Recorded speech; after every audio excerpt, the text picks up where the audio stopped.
ECU? R. Do you bleed purple and gold? Are you ready to hoist the colors? Hoist the colors! It's time for the most in-depth look into the world of ECU athletics. Welcome to Hoist the Colors with your host, Stephen Igo on 94.3 The Game. Watch the show live on Facebook and at 943thegame.com. Here's Stephen Igo. Welcome in. It is Tuesday, October 28th. It is Hoist the Colors. We are 4 days out from East Carolina and Temple doing battle in Philadelphia inside Lincoln Financial Field in a big conference game. We're going to tell you why. It is an elimination game for the American Conference title race. We'll get into that and a whole lot more. The comments section on YouTube, Facebook, and X, they're all open, and we are monitoring each of them, although I always will say YouTube is what I have up in front of me. So if you want to guarantee to get your comment read, drop it there. I monitor Facebook and X every now and then as well. But we are live streaming there. We're live streaming on the IBX Media app too. And make sure you give us a thumbs up, a like on YouTube, and subscribe to our 94.3 The Game YouTube page. We are nearing 1.8 thousand subscribers, and every thumbs up does a big thing for us as far as the analytics, the numbers, all that sort of stuff. So looking forward to today's program. We're going to catch up with Kevin Monroe in our next segment. Big news for his son, Marcus Monroe. He got a couple of local ACC offers. Still no East Carolina offer, but he is still committed to Stanford, and he has a couple of local ACC schools now offering him. So we'll get into that, plus get Kevin's keys to the game and a potential win over Temple.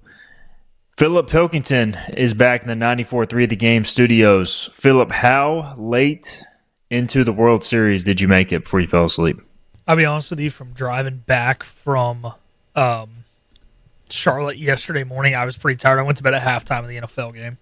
So what was that, like the fifth or sixth inning? Disgrace. Yeah. I mean, yeah.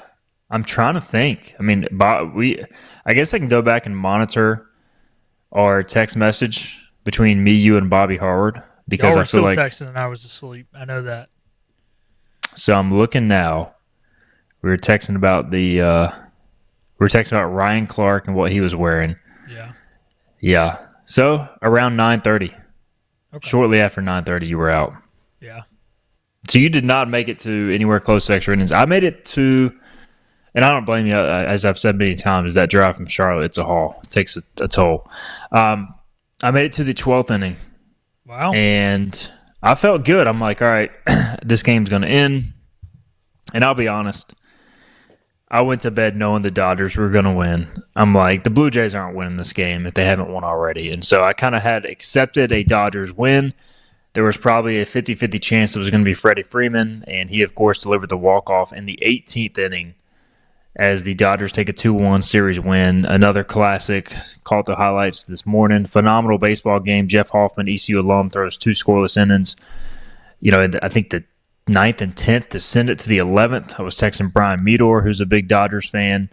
You know, his stream was delayed by a minute. He was getting a bunch of texts, so he had to turn off his phone after a while. I don't know if he made it through. I guess so, all 18 innings. But as a fan who has sat through an 18-inning playoff game with my team, and 18 innings seems to be the magic number. I feel like all these long playoff games always end in the 18th, Philip. So if you can make it to the 18th, there's a good chance it's going to end then, I guess, is the only silver lining.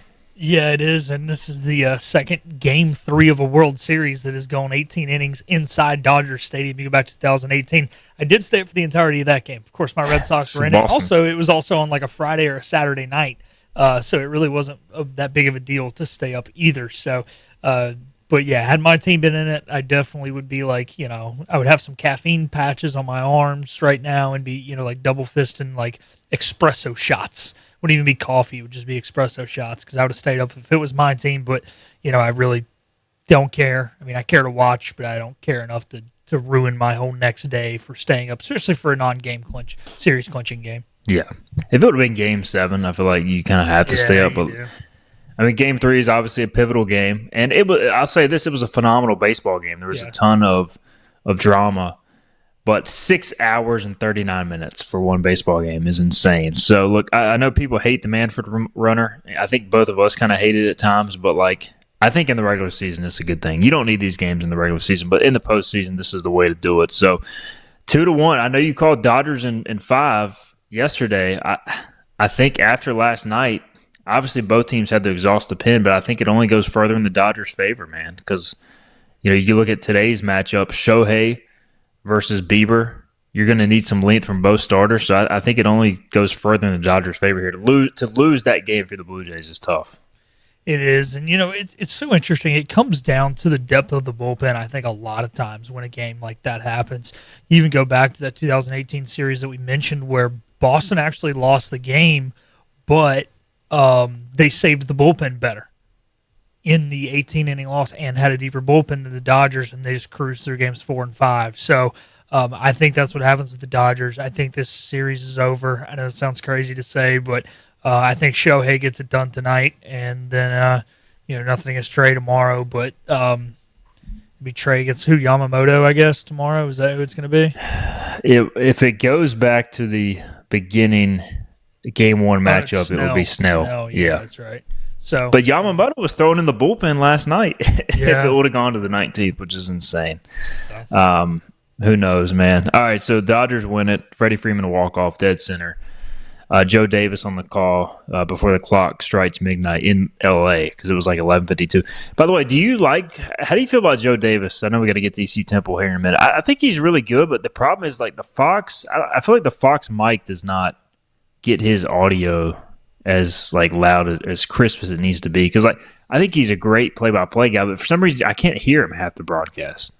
Yeah, I don't know. I don't know if it's because he can't hear himself because he wears his earphone like up on the side of his head, which I find really weird. Yeah. But he actually is the Dodgers announcer, right? Isn't that his day job is the Dodgers announcer? So, yeah, and I don't listen to many Dodger games, and I used to late at night, go to bed and listen to Vince Scully just because it was Vince Scully. But, yeah, I mean, I think he does a great job. He articulates the game well, but I do get what you're saying with the there's something to do with the production side of things, and you think they'd have the biggest and the best mics. So I don't know if it's just one of those he's got a bad microphone voice kind of thing because he does what he says kind of low. Is very good. Yeah, and him and Smalls I think are a great combo. So I enjoy listening to him, but just wanted to get your opinion on that as a baseball guy and as an announcer savant that you are, Philip. So you're the expert. All right, ECU-Temple, I put in the headline today. This is an elimination game for the American Conference Championship race. You look at the standings right now, and there is a lot of teams in the hunt. They have I used to joke about this with a good buddy. The in the hunt graphic for the NFL playoffs usually gets queued up this time of year, like everybody within striking distance. Everybody is listed. The Jets are in the hunt. Yeah, everybody is in the hunt. Well, I'm making the official in the hunt American football graphic. And if I'm doing that, I have 8 teams included. At the top, you've got Navy, 5-0 in the league, Tulane, 3-0 in the league. They're both the unbeaten teams at this point.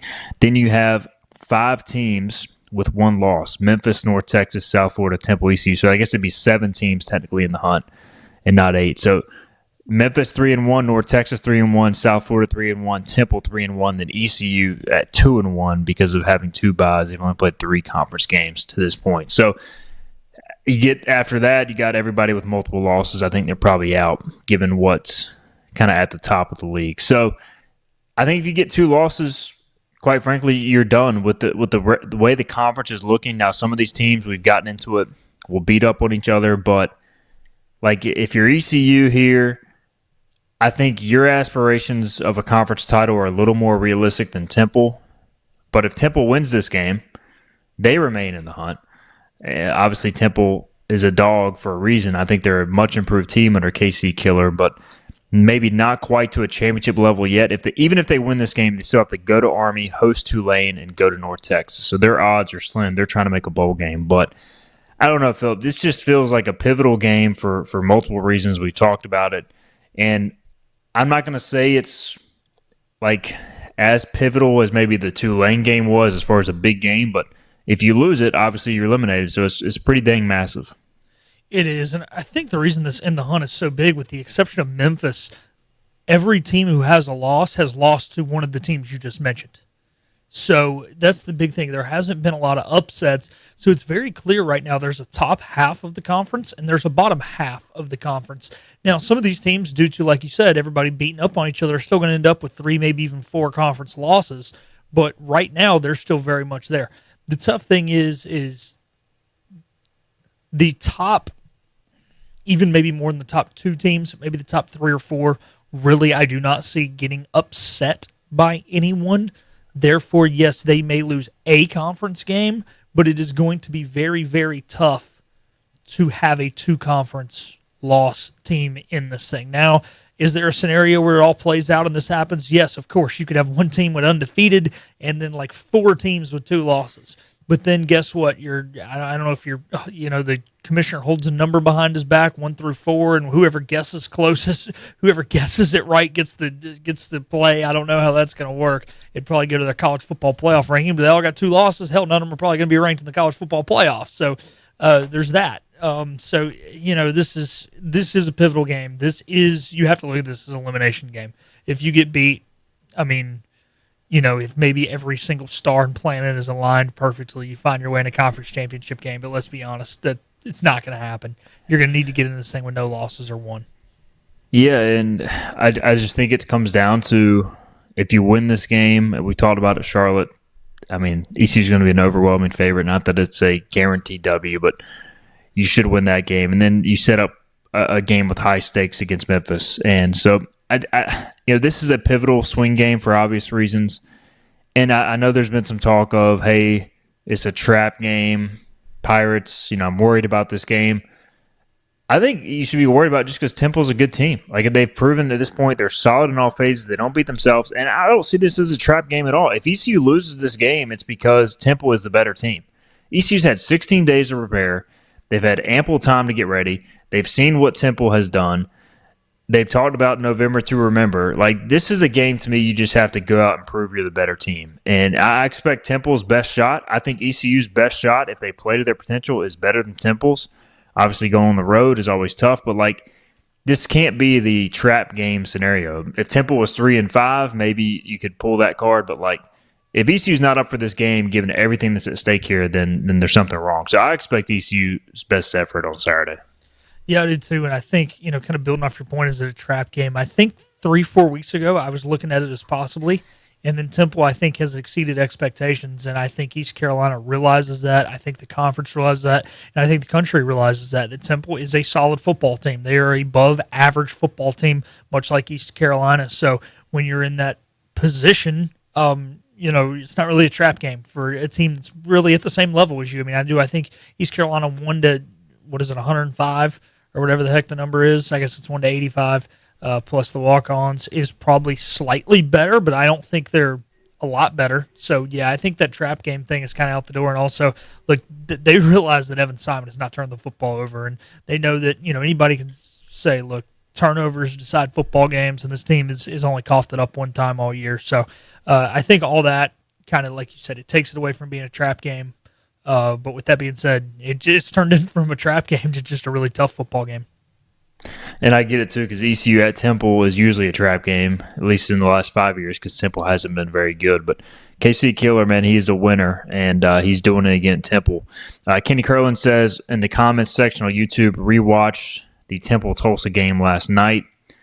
The outside runs against them worked, and they gave up a lot of big passes. Heard they are beat up a little and tired legs. So Temple has played a lot of physical games in a row. You would think that would play to ECU's advantage, but they're also going to be in that game mode as well and be ready to go. Kenny also adds this game will give us a great jump start for a nice run in November. Got to win this game to be relevant. And he says we must create turnovers to beat them. Well, they've turned the ball over only one time all year. So it's going to be far from a guarantee against the Owls. Corsair adds, hope East Carolina can play better against Temple than they did against Tulane. I think they're definitely going to have to play cleaner across the board to have a shot here. There's no doubt about that. So Temple, ECU, one of the things I noticed, and we'll get a break in after this before we get to Kevin Monroe, listening to Coach Keeler's press conference, KC, their head coach, you can tell just by the way he talks, by the way, phenomenal coach, but he made the comment, ECU is every bit as good as us and we have to believe that going in, that they're good, we're good. He's trying, I think he kind of knows his team isn't quite as talented as ECU, but he's like, the mind is a powerful tool. And if we believe we're as good as ECU and we believe we're as good as the top of this conference, we can go out there and beat these guys, and that's the right approach to have. But I think for ECU, if you can jump on them early, make them have that doubt, they're still a program that has not had a lot of success. I think that could be a big swing to this game. If they start well, Phillip, then I think you're in for a true four-quarter dogfight, as the line would suggest. Yeah, I think you hit the nail on the head there, because if you do jump out on them early, I'm not saying they're going to tuck their tail between their legs. I think they're well coached and they're a tough team, but are they just going to have that feeling of, hey, man, we're not quite at the level of these guys. We feel like we got to scratch and claw, and then what's going to happen is I think they're going to try and make plays. And then sometimes when you try and make plays instead of let plays come to you, it causes you to make mistakes. And then that's what would worry me if I'm a Temple fan coming into this one. You do get down early. Like I said, I don't think it's going to be I don't think they're going to give up and roll over for you. I think they're too well coached. I think they're too mature of a football team for that. I think they're too veteran led. But it could just be one of those, like I said, where they try and make the hero ball play and it costs them. Again, much different scenario here, but Oklahoma jumped all over Temple, 142-3. Evan Simon, that game, 13 of 25 for 75 yards. So, you can, if you get them down early, you can change their offense because they are very predicated on running the ball, play action pass, that sort of thing. Let's get a break in. We've got Kevin Monroe on the other side. We'll have a lot more comments to get to, and so we'll get to that later in the show as well. Keep those coming in the chat. We'll look deeper into the American. We'll look deeper into the American title race and break that down on later in the program. But on the other side, we've got Kevin Monroe up next. This is Hoist the Colors. The team of Flatlands Jessup is working overtime to help ensure that Eastern North Carolinians like you get the health insurance help you need this open enrollment period. New legislation passed meaning more people than ever qualify for affordable coverage. Let us help you today. Big tax credits are back. Get a 30% tax credit, up to $2,000 off your new Mitsubishi electric heat pump install. Let Comfort Master help you take advantage of the tax credits with a qualifying Mitsubishi electric ducted heat pump or non-ducted Mitsubishi electric mini splits. Mitsubishi electric mini splits are ideal for bonus rooms, garages, or sunrooms. If you need a new HVAC unit, call Comfort Master today. Call Comfort Master. Call Comfort Master. You know what the problem is with standard belts? Usually you have to choose between too tight or the opposite, too loose. But with Anson Belt & Buckle, you don't have to choose. We got rid of the holes and instead have a track system designed for micro-adjustability. That way you can enjoy a perfect fit every time. Anson Belt & Buckle. Find your perfect fit today.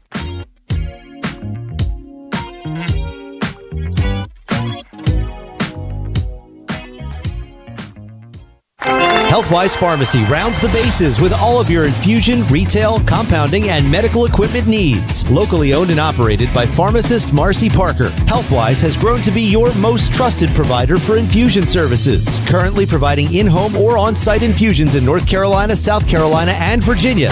Visit Healthwise Pharmacy at 615B South Memorial Drive or call 252-295-0059 to speak to a patient service representative to find the option that best suits your needs. Tired of the 1-800 numbers advertising Medicare products? Flatlands Jessup has 6 offices all throughout Eastern North Carolina. Get face-to-face help from our local award-winning licensed team. Stop by today. Flatlands Jessup, your whole world covered. The best burgers around. Everyone loves a thick, juicy, and fresh burger. Tiebreakers does real burgers better than anybody. And don't forget about the cheese sticks, fresh salads, and more. So don't just go to any burger-themed restaurant chain. It's time to break the chain and eat local. Tiebreakers, burgers and sports at its best. Go Pirates! Arg! In this age of globalization, we've learned that bigger isn't always better. Ever tried to get phone help from a big corporation from a real person? Right. That's what's so nice about Phelps Chevrolet. After more than 50 years serving our community, Phelps remains family-owned and operated. Mike, Daryl, Wave, West, Allen, and Clay deliver hometown service and integrity, same as always. They share your experience, they share your values, and they are ready to help with any motoring need. Come get you one. The Pirates play here. Time to play the game! This is Hoist the Colors with Stephen Igo on 94.3 The Game. Welcome back into Hoist the Colors on a Tuesday, October 28th edition of the show, 4 days out from East Carolina and Temple doing battle in Lincoln Financial Field, the Philadelphia Eagles Stadium up in Philly. And we've got our usual guest. He's Kevin Monroe, our weekly guest, talking ECU football, part of the ECU Sports Network broadcast. And Kevin, first off, welcome back to the show. Second off, we'll start with the big news. Marcus Monroe, we've chronicled kind of his entire recruitment. He obviously is a Stanford commit, but visited UNC this past weekend, and he's since been offered by North Carolina and NC State. So I know he's still committed to Stanford, but what have these last few days been like for you guys? It's been interesting, especially because your fans know that he got injured in week 3 of the season. So he's as of today, he's 5 weeks post-surgery and still on crutches. He should be off his crutches hopefully next week. It's usually a 6-week period for they let you off the crutches. So he hasn't even played. And schools are still recruiting him pretty heavily. And it's just a wild day and age where it didn't used to be like this. Usually when you were committed, schools kind of would stop calling. But it's a different day, and so schools stay in it till you sign your name on the dotted line, and signing day I think is December 3rd, and so he got Carolina offered him this Saturday at the game, and then just 2 days later yesterday NC State offered him, and so it's exciting for him. Obviously, kids want to get a bunch of offers, especially powerful offers, ACC things like that, and so he's thrilled about it. He has not changed his mind on Stanford at the moment. He's still headed to Palo Alto, but we'll see how it shakes out. Still got another month.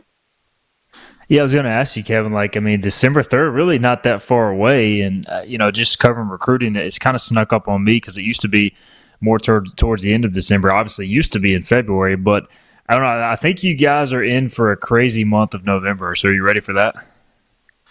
I hope it's not too crazy. The wife and I have always wanted him to play high-level football, and we've always wanted him to play at a high education institution. My wife is obviously a doctor and just, the smartest person I know, and Marcus has a lot of her intellect, and so we've always wanted him to challenge himself in school. So when Stanford came along, it was a dream come true. But also there's schools that are closer there that are that same caliber. Duke, is a high education place. UVA is a high education place. Neither one of those places have offered him. They've been recruiting him. They've not offered him. And so if one of those would offer, that may turn his head a little bit. And Carolina's great education as well, but they have a lot going on over there. So I'm just not sure that, how much he'll consider them. But we'll see. It's interesting, and these schools keep coming. So hopefully they don't get too busy in November, but, we'll see how it goes. Well, happy for Marcus either way. Obviously, great young man, and he'll have a tremendous future regardless of where he ends up, whether it's Stanford or somewhere else. All right, so ECU back in action this weekend. Kevin, 16 days off, and I asked Blake Harrell, how do you kind of keep the guys in game mode despite a long layoff? Do you ever remember a long layoff like this as a player, maybe going into a bowl game? How do you try to stay in game mode because the speed is so much different compared to practice? Yeah, I think we never really played any time other than Thursday or Saturday in my tenure. I don't think we had any of those weird Tuesday, Wednesday games like that. So really it was just like the Thursday to the following Saturday, kind of that 10-day period or whatever was probably the longest layoff we ever had. So I don't ever experience, 16 days. That's wild. I think it's great for preparation, but it also can hurt momentum in terms of getting used to playing every week, and then all of a sudden you're off for so long. It makes it tough to get going. But I think preparation-wise, they should be ready for anything Temple throws at them because they've had so long to put in the work. Kevin Monroe with the ECU Sports Network analyst. All right, so Philip and I discussed in segment 1 just kind of how this is an elimination game in the American standings. You look at it, you've got Navy and Tulane who are unbeaten in the league at the top. You've got 5 teams with 1 loss in Memphis, North Texas, USF, Temple, and ECU. So essentially you have 7 teams with 1 loss or less with basically 4 or 5 games left in conference. So this feels like, and Temple's 3-1 in the league, ECU's 2-1 in the league, it feels like an elimination game in terms of, all right, which of these teams is going to be in it down the stretch. So for me, I feel like this is a game ECU's got to find a way to win to kind of take that next step as a program. Obviously, they can still make a bowl game if they come up short, but Just what's the importance of this game from kind of the outlook of the Pirates taking that next step, maybe hanging in the mix of this conference championship race? Yeah, I think we've had this conversation a couple times now. I think Army was a game they kind of had to win if they wanted to establish themselves as a contender in the conference, and they were able to get that one. I feel like Tulane was another game. We felt like if they were going to win the conference, they had to win that game, and they didn't win it. So this is probably the third time this has happened. I mean, Tulsa probably could have fit in that picture just because you couldn't afford to have two conference losses, but it wasn't one that people thought the Pirates would lose kind of going into it, so they handled their business there. But yeah, this is the next one up. This is the one where you look at Temple and you think, okay, well, we handled them easily last year. Well, this is a different Temple team. The coaching is different, the mentality is different. They've been in some close ball games this year, and they've won all the games they should win. That Navy game just kind of got away from them there with a 1-point loss, but they've won all the games they should win, and they've lost the ones that they were outmatched in. Very similar to the Pirates, kind of how that's gone this year. So this will be the first game that they play against an opponent where you go in kind of even, and we'll see how each team does. But certainly in terms of winning the conference championship, I would think one of these teams would have to win it to have an opportunity to still play for the championship. Pirates going to Lincoln Financial Field. I've been there to cover I think 4 or 5 games now. It's just a weird environment, and they're even if they have 15,000-20,000 people show up, that is still a quarter of the stadium full. So it's going to be kind of like a sleepy atmosphere. How do you get yourself ready for that as a player?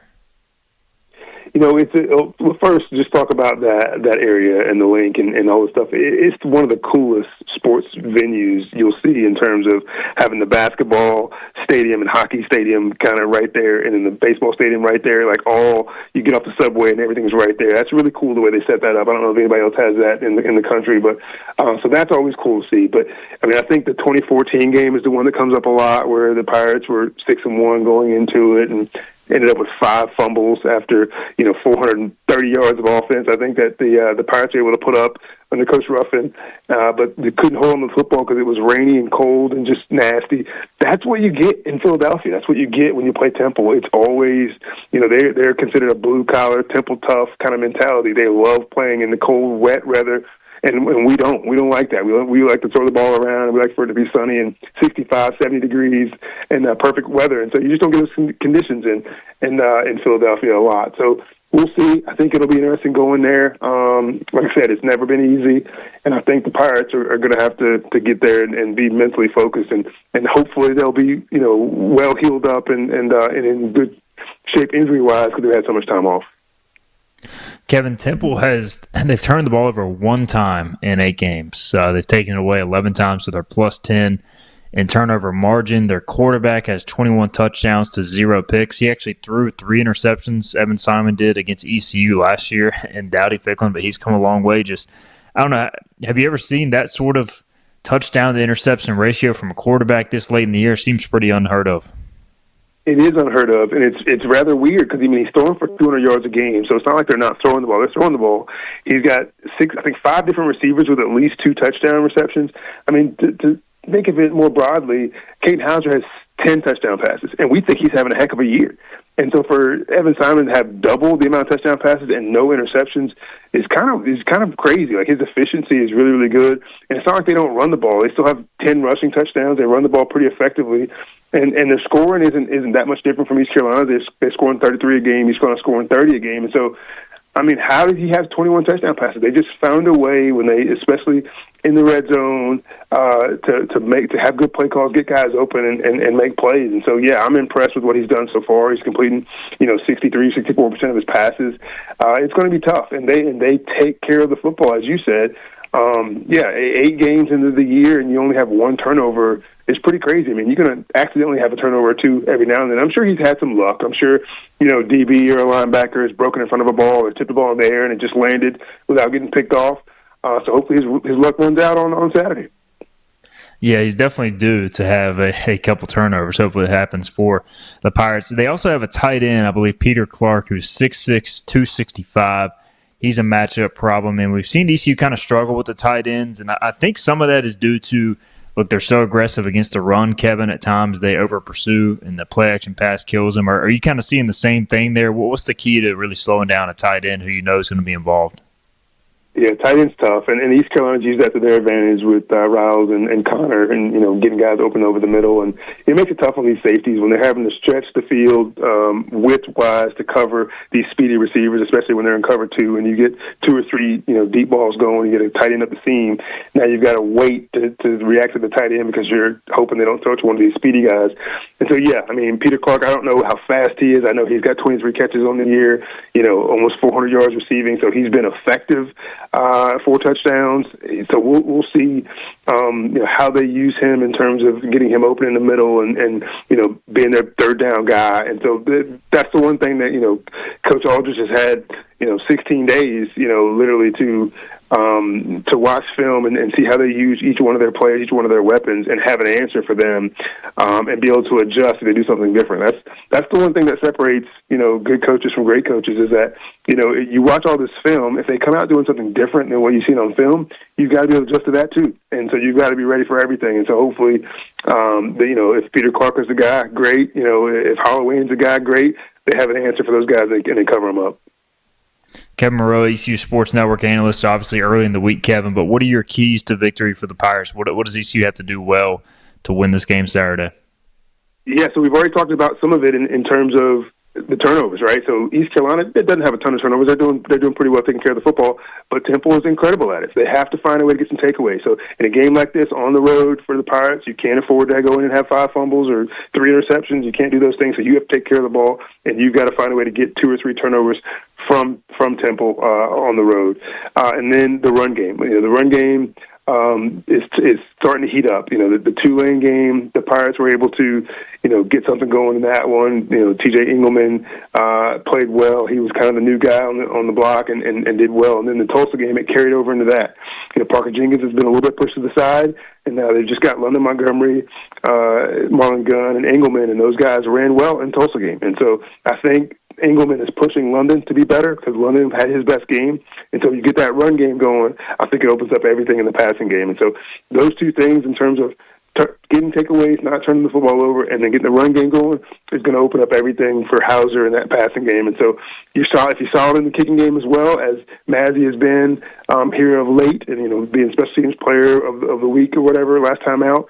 So I think if you can get those things taken care of the football, taking away the football, running the football, and solid on special teams, I think they have a good chance to win.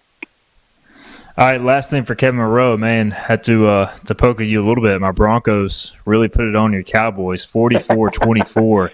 I got to say, man, that, obviously the offense is fun to watch, but that defense is pretty bad. I know they're banged up, and I guess the good news is if Siobhan Rebel can ever get healthy, he should be able to play right away because they need some help on the back end, man. It's pretty dire back there.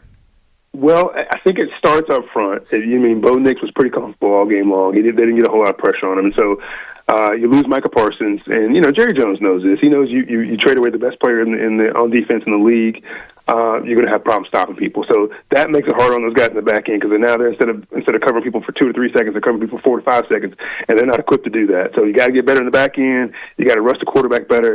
And then linebacker play hadn't been great. They hadn't been filling the holes and making tackles. And so it makes it easy on a Cowboy fan because I'm like, the defense is terrible. We got to outscore people. So I'm not getting that excited about making the playoffs. I just want to watch a game and hope we can compete and outscore some teams. And so if he doesn't make any midseason trades or does anything to fix the defense, it's going to be next year for the Cowboys because they're just too bad on defense to do anything this year. The best phrase in sports, there's always next year, Kevin. So hang in there, man. But I appreciate the time as always, Kevin. And obviously, best of luck with Marcus's recruitment. Happy for him again. And we'll connect next week, hopefully after a Pirate win. Appreciate it. Yes, sir, man. Appreciate it, Igo. That is Kevin Monroe, ECU Sports Network analyst. Always good to catch up with Kevin. We'll get a break in. We'll come back right after this with more Hoist the Colors.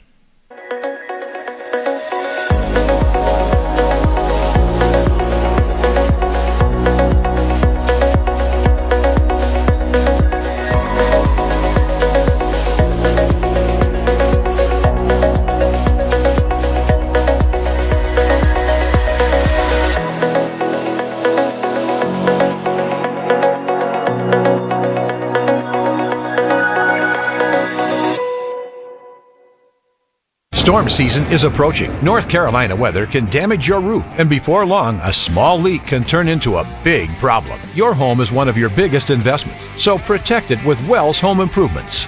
We work with all insurance companies for a hassle-free roof installation experience. Call us today and get 10% off your roof installation when you mention this commercial. 252-227-8403 or visit us online at wellshomeimprovements.com. Wells Home Improvements. Local, honest, dependable. This is about you, your family, and the health of all who live in Eastern North Carolina. This is about the transformation of a health system into something more powerful and more human. About creating new ways to treat disease and keep you well. This is about ECU Health, which is to say, it's really all about you. ECU Health. Minds, hearts, purpose.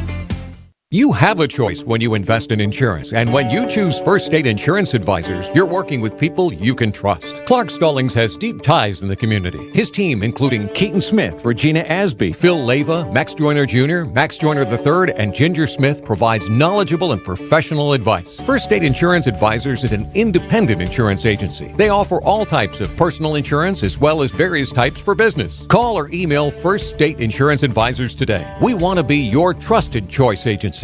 Acre Station Meat Farm, along with Lane Angus Beef, bring you Farm to Fork Beef. Stock your freezers now with affordable beef boxes just in time for the grilling season. Farm to Fork Beef brings quality local beef to your family. From your traditional butcher shop, Acre Station Meat Farm. Come on down to Acre Station Meat Farm and find out why we're #1 in fresh cuts and friendly service. Acre Station Meat Farm, Highway 32 North, Pinetown. At National Finance, we're all about hometown support, just like ECU football. National Finance helps us win on and off the field. They've got your back when you need it most. Fast, easy personal loans for life's big plays. And just like us, they're committed to Eastern North Carolina. National Finance, proud supporters of ECU Athletics. Visit nfcmoney.com for loans as fast as today. Get ready to board. We're live with Steve and Igo on 94.3 The Game. Now, back to Hoist the Colors. Welcome back in. Appreciate Kevin Monroe's time on the program today. We've got Philip Pilkington back in the 94.3 The Game studios. And so we'll get back into our look around the American Conference and really dive into this championship picture as ECU gets ready for a pivotal elimination game of sorts at Temple this weekend. We did have a question earlier from Brooks Hill. What's the weather looking like for Saturday? Could be a problem. And this is about best case scenario for Temple. 60 degree is your high for that day. Winds expected around 10 to 16 miles per hour that afternoon. So wind could play a small factor. But it should be in the high 50s, 60 degrees, low of 44 that night. But again, the game should be over around 5:36-ish. So precipitation, got a 1% chance of rain during the day. So looking about best case scenarios possible for Philly on November 1st. And I think good conditions for both teams trying to throw the football. Interested to see what the crowd is like. Listen to KC Killer's press conference. He was kind of urging, hopefully they can have some people there in Philly. It's a good kickoff time, 2 o'clock on Saturday in the link. All right, the American Conference title picture. We kind of broke this down earlier. We got a few questions about it. And right now, again, there's 2 unbeaten teams. There's Navy, there's Tulane. We had a question from a listener. What would be the dream scenario, Joel wants to know, of 2 Tulane losses? And here's your dream scenario. It's the next 2 weeks, I think, are the most realistic. They go to UTSA, which is a Thursday night game, and then they go to Memphis. Back-to-back games. Now, UTSA, you may say, is not a very good team this year. They're 3-4. Tulane's only a 3-point favorite, last I checked. UTSA, Philip, we talk about it all the time. Their success at home. And this could be a problem for ECU later in the year if it gets to that point. But 23-0, Jeff Traylor is in home conference games in his tenure. Now, there was a soundbite I was listening to during the break where basically a reporter asked him, why can't you guys do anything on the road?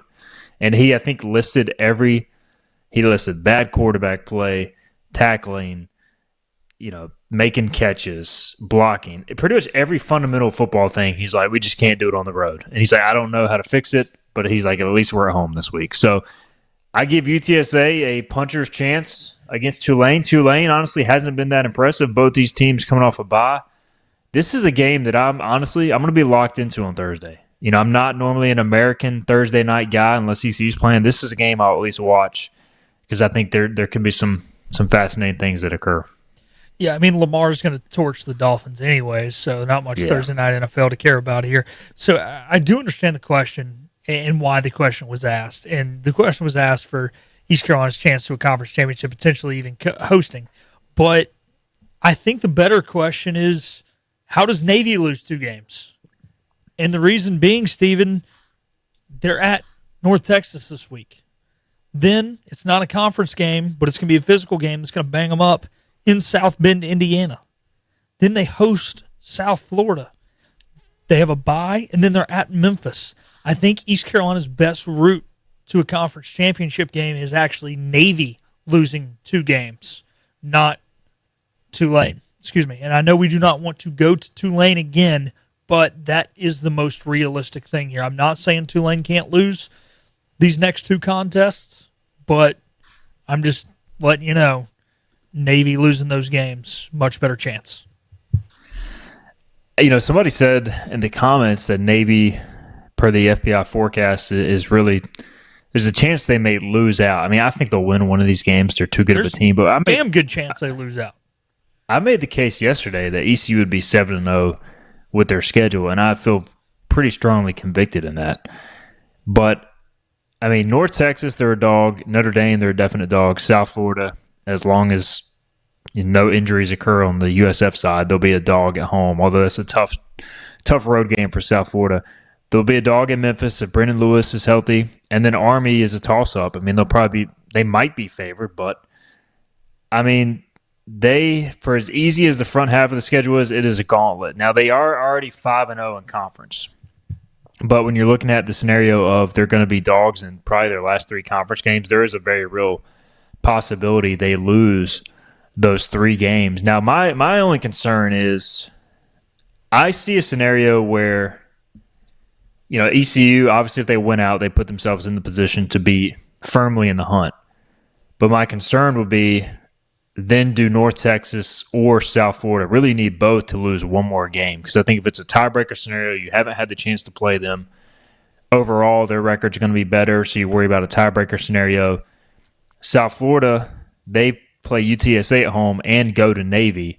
9 days off, though. I do want to bring that up. That is a Thursday into a Saturday. They will have an extra 2 days to prepare for Navy. Just want to throw that out there. So, I mean, they go to Navy. That's probably their toughest game left. And then you got UAB and Rice to close the year. North Texas, meanwhile, after Navy, they get at UAB, at Rice, and then Temple at home. So there's a very real possibility if North Texas wins this game, they win out. And they're in the they probably have the easiest conference schedule after getting rid of not having to play Tulane or Memphis or ECU. So just all these unbalanced schedules, we've talked about it a lot. It creates a lot of issues, and you realistically need one of Tulane and Navy to lose twice. If both happens, that's great, but obviously one of them, and you need North Texas and South Florida to drop one, and you need to win out. So there's still a lot that has to go right. Obviously, beat Temple, worry about the rest later, but we're doing an hour radio show daily. These are the things we're going to talk about. It's just, does all that occur? And I guess if it comes down to a true tiebreaker, maybe there's a rating system or some way ECU can jump one of these teams, but it's going to be tough given the fact that North Texas only has 1 loss overall and that South Florida has played a gauntlet of a schedule. So just want to point that out too. Not only do you need Tulane or Navy or both to lose twice, you would need North Texas and South Florida to probably drop one. Obviously, beating Memphis would vault you ahead of them if you went out, if you're ECU. So there's still a lot at play here. So here's your best case scenario. Navy goes ahead and takes care of business against North Texas, giving them their second loss. Navy does lose to South Florida, but then they also lose to Memphis. So those are their 2 losses. South Florida has UTSA at home. UTSA has to remember how to have good quarterback play, tackle, block, catch the ball, all on the road. If they can do that in Tampa and give South Florida their second loss, that's 2 losses for South Florida, 2 losses for North Texas because they would then lose to Navy, and then you would have Navy 2 losses between South Florida game and the Memphis game. Memphis would get a second loss against East Carolina, and then ECU has 1 loss. Tulane can go undefeated for all we care, and then you go to New Orleans. For the rematch. Yep. That's what's going to happen, baby. Kenny Curlin says Tulane will lose 2 games before the season's over, and he says Navy will lose all 4 games. So does that math check out? Because don't Navy and Tulane play each other? No, they do not. Or do I have it mixed up? No, Navy plays. There's so many green teams. Navy plays North Texas, South Florida. No, they got Notre Dame in there in between, Memphis, and then Army, but that's after, so that's irrelevant. So, yeah. And really, the Notre Dame game is irrelevant for the sake of the conversation, but I do get what he's saying. I just think Tulane is not that good. And unless they make some corrections out of the bye, I honestly think they lose the next 2 games. Who are they playing? I think UTSA and Memphis beat them. Yeah. Is that bold? Where's the UTSA game? In San Antonio. Maybe. So maybe Tulane can lose 2. And then we'd become huge Navy fans. You just hope Navy takes care of all those teams and gives them all their second loss. It's fascinating. It really is. Because there are so many ways it can play out with these teams playing each other. And that's the thing. Who do you root for in Navy, North Texas? I honestly don't know because I like your scenario. But, North Texas, I think if they win, it's good in the short term. But I just don't see them dropping. I don't see them losing to UAB, Rice, or Temple. Maybe Temple, but even that game is in Denton. So I don't know, man. You got to go forward into the future and see what happens with Tulane in these next 2 games after their bye. And then you come back, and if Tulane is victorious, you pull against Navy. But if Tulane goes ahead and loses, you want Navy to give North Texas their next loss. The good thing is we get Tulane and UTSA on Thursday. And so we'll know going into Friday and Saturday, I think, who to pull for North Texas and Navy, if that makes sense. Yeah.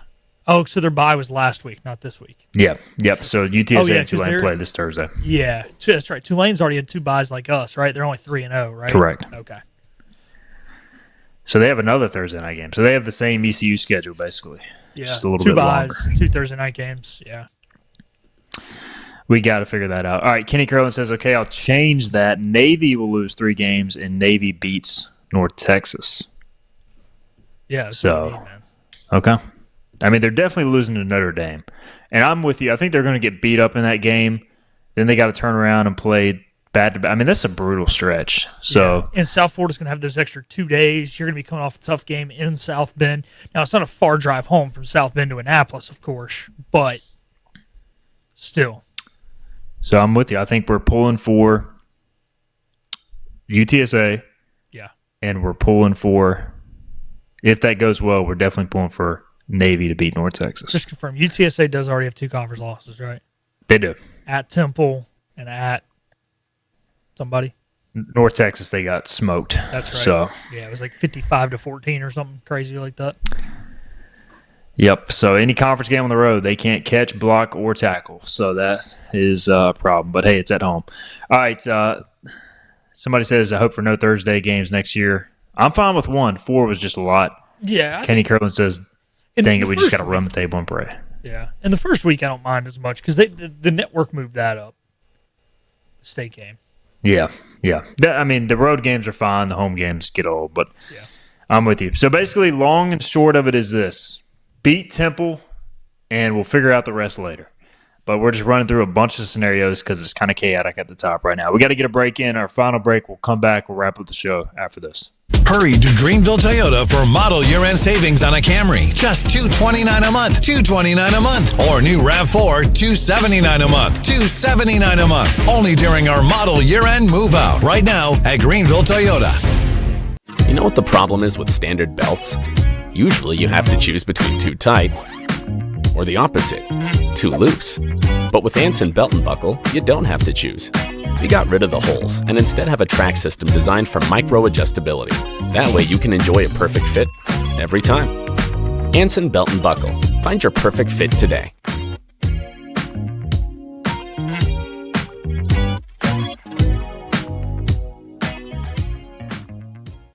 Daughtridge Gas and Oil has been your dependable propane supplier for 95 years. Their trained technicians can service and properly install all your propane and natural gas appliances. Plus, Daughtridge Gas and Oil is your backyard expert with fire pits, grills, smokers, and more, including quality outdoor furniture at their Greenville Patio and Hearth Shop at 1901 Charles Boulevard. Go by and see the knowledgeable staff at Daughtridge Gas and Oil for propane delivery or call 756-1345. Other restaurants claim their food is fresh and fast, but are they friendly? At Moore's, you're treated like family the minute you walk into their doors. With locations in Winterville, New Bern, Swansboro, Morehead City, and Jacksonville. We've been practicing what we preach since 1945. At Moore's, our barbecue is slow-cooked and smoked over real wood daily until it's so tender it's falling off the bone. Combined with our fresh chicken, cooked-to-order seafood, and homemade fixins, we're sure you'll agree. If it's not Moore's, it's less.